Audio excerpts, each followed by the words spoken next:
शरण गए को ना उबारो, शरण गए को उबारो, शरण गए को ना उबारो, शरण गए को ना उबारो, शरण गए को ना उबारो, शरण गए को ना उबारो। जब जब भीर परिभक्तन पे, जब जब भीर परिभक्तन पे, चक्र सुदर्शन तहाँ संभार्यो, चक्र सुदर्शन तहाँ संभार्यो, शरण गए को न उबार्यो, शरण गए को न उबार्यो।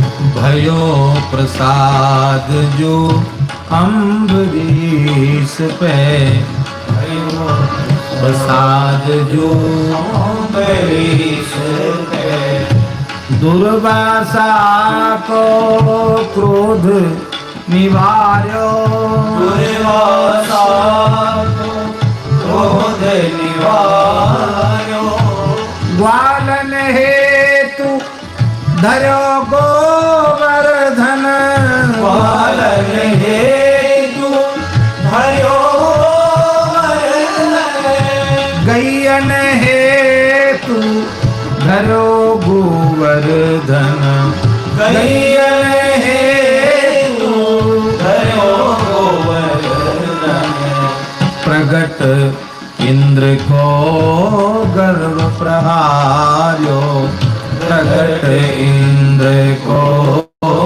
गर्व प्रहार्यो, शरण गए को न उबार्यो, शरण गए को न उबार्यो, शरण गए को न उबार्यो, शरण गए को न उबार्यो, शरण गए को न उबार्यो, शरण गए को न उबार्यो।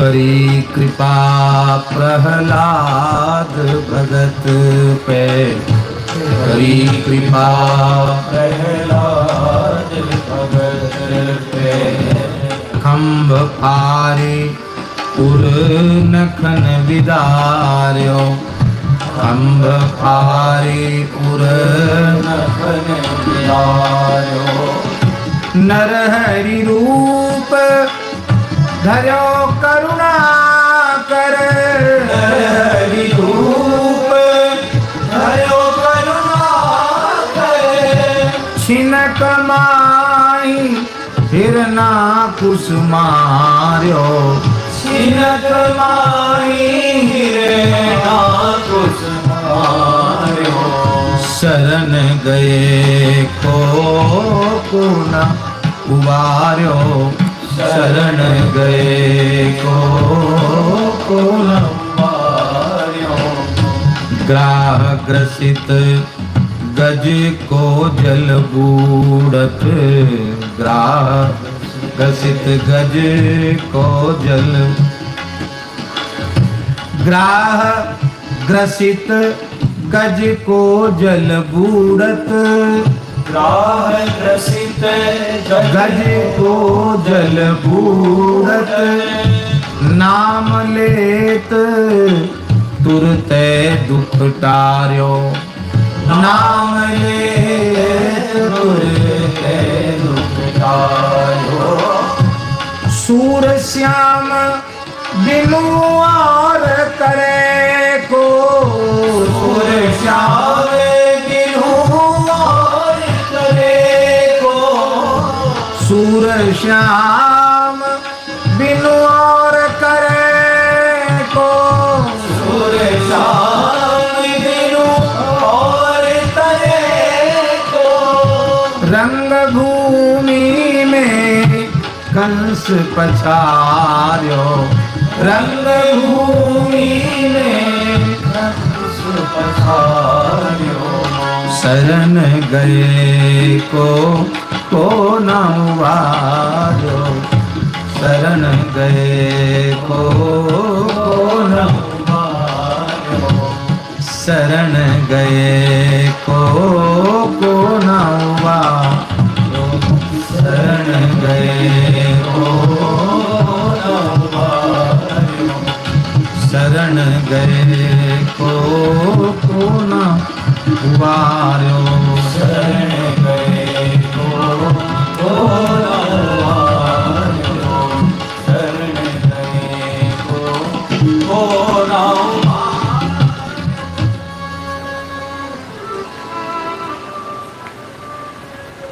तुम हरि सांकरे के साथी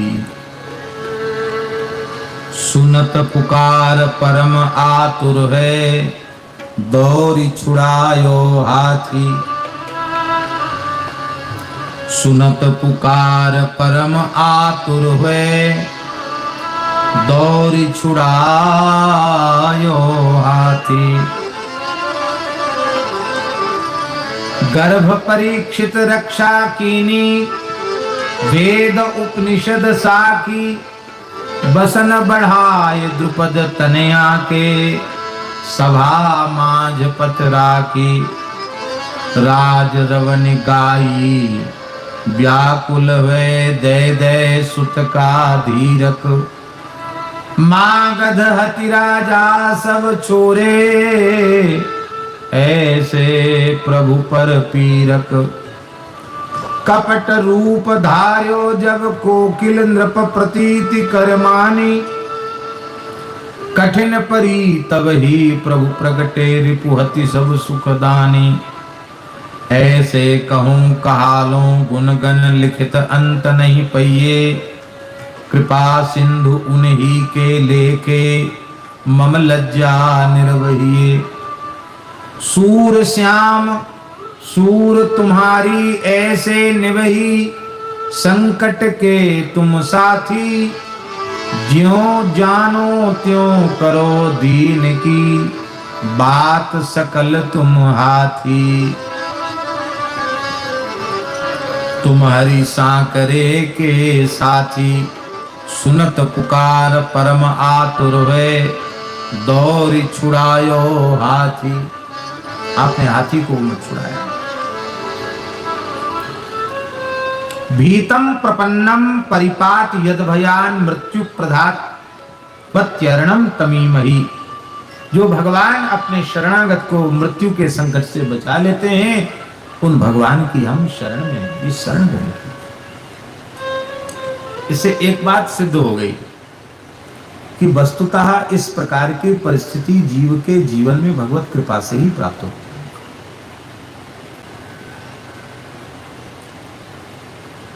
सबका आश्रय मिट जाए भगवत आश्रय पुष्ट हो जाए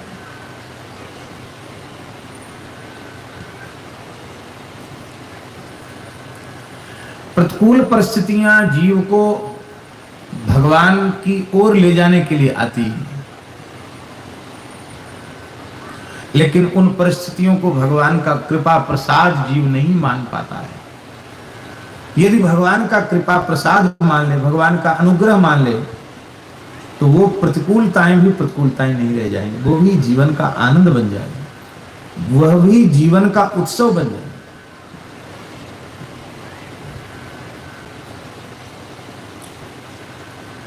ये गजग्राह की कथा तो है ही है, तामस वनंतर का चरित्र है, पर वस्तुतः गजग्राह की कथा हम सबके जीवन की कथा है।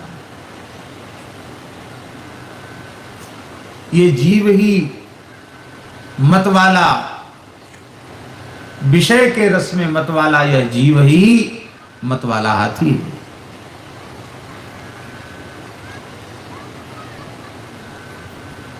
ये संसार ही अटवी है, भवाटवी है। इस भवाटवी में यह विषयी मतवाला हाथी जीव आया। तमाम कच्चे बच्चे हो गए, हथनियां हो गई, परिवार हो गया, मोह का विस्तार हो गया।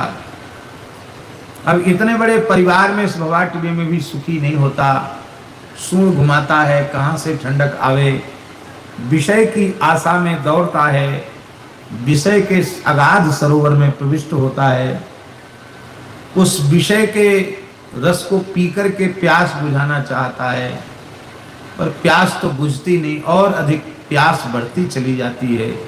घटे न काम अग्नि तुलसी, कहूं विषय भोग बहु जीते। हविषा कृष्ण व्रत में वो भूय एवाभिवर्धते, बढ़ती चली जाती है विषय की प्यास। फिर भी ये रूप रसगंध शब्द स्पर्श के भोगों में मस्त रहता है, डूबा रहता है, आकंठ डूबा रहता है। इसी बीच में काल रूपी ग्राह इसका पैर पकड़ लेता है। पहले तो किसी को बताता ही नहीं है, खुद लड़ता रहता है। महाराज जी, पैर तो बचपन से जन्म से ही पकड़ लिया, लेकिन वो पता ही नहीं चला। 50 साल की उम्र तक तो लड़ता रहता है खुद ही। 50 के बाद उल्टी गिनती शुरू। यहाँ दर्द हो रहा है, यहाँ दर्द हो रहा है, यहाँ दर्द हो रहा है, परेशान है, भैया कोई सहारा दो। धीरे धीरे धीरे धीरे धीरे धीरे एक ही व्यक्ति 50 लोगों का पोषण करता था। महाराज जी, एक व्यक्ति 50 लोगों का परिवार था, अकेले पोषण करता था एक। अब वही बूढ़ा हो गया, अब वो 50 के 500 हो गए, अथवा 50 के 100-200 भी हो गए। वो सब मिलकर उस बूढ़े का पोषण नहीं करता, सबकी उपेक्षा का पात्र रहता है।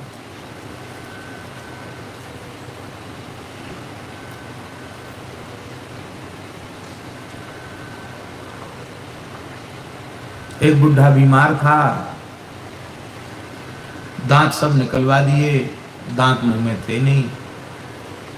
बहुएं रोटी दें महाराज, जरी बुरी, कड़ी, सूखी, कैसे चबे बिना दांत के। बुढ़ा बड़ी जोर से रोया, भैया खेती पाती तो सबरी ले ली, कछु हम पे है ना, दांत तो लगवा दो हमारे।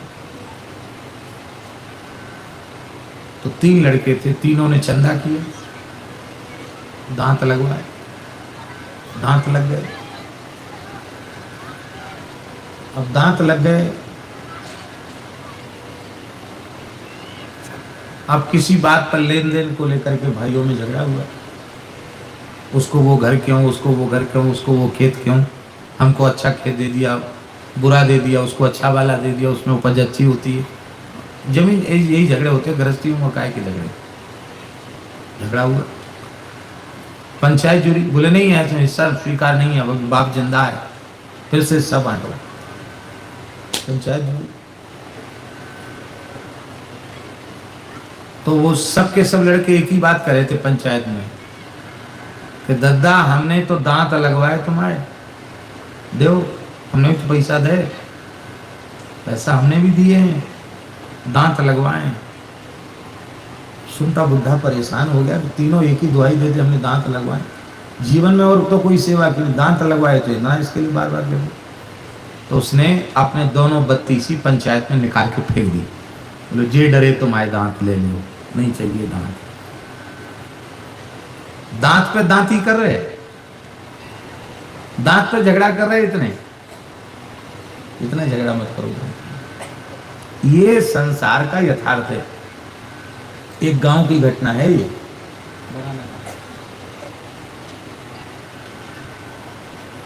मने अब विचार करो, वृद्ध पिता की बत्ती से लगवा दी, कौन सा एहसान कर दिए।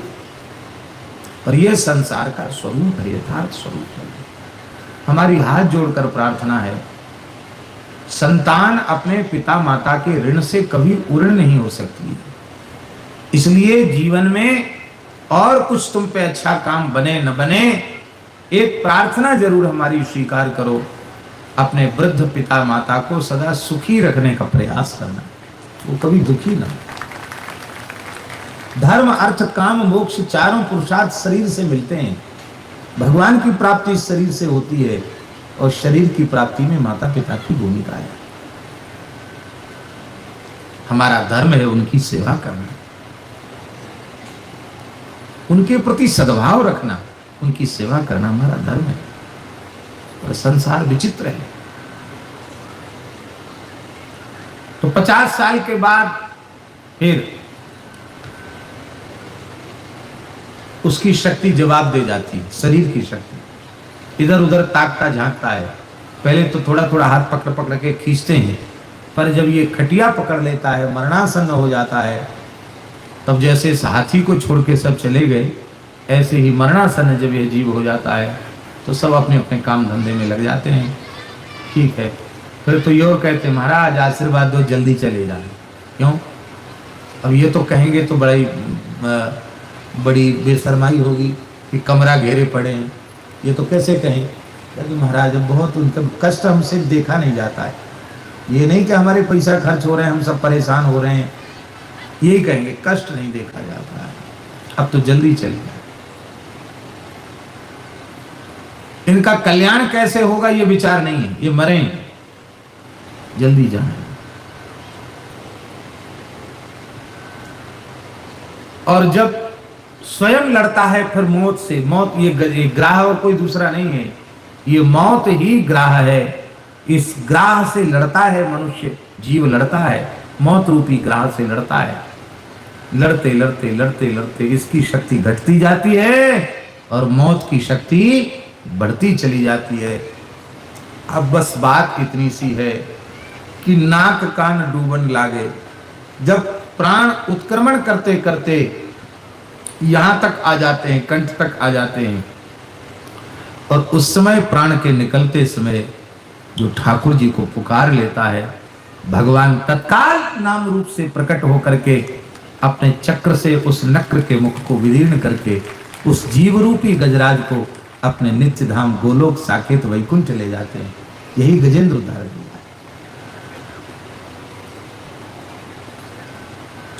और भगवान की याद नहीं किया, बेटा की याद, बेटी की याद, बहू की याद, धन की याद, गया काम से, जीवन नष्ट हो गया। भगवान का भजन कभी व्यर्थ नहीं जाता है।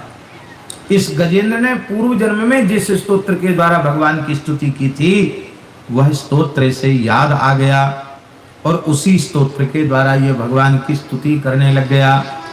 इसी को गजेंद्र मोक्ष कहा गया। भयंकर से भयंकर संकट से यह स्तोत्र छुड़ा देता है।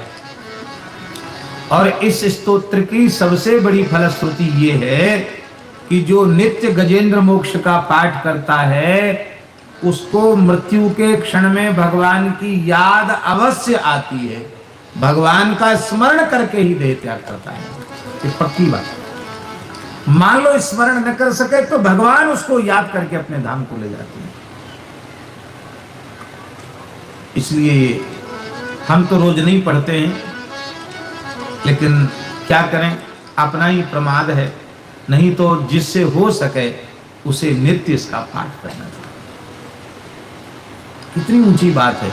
रोज पाठ कर लो तो पक्की गारंटी मृत्यु के क्षण में भगवान की स्मृति आवेगी, इसमें संदेह।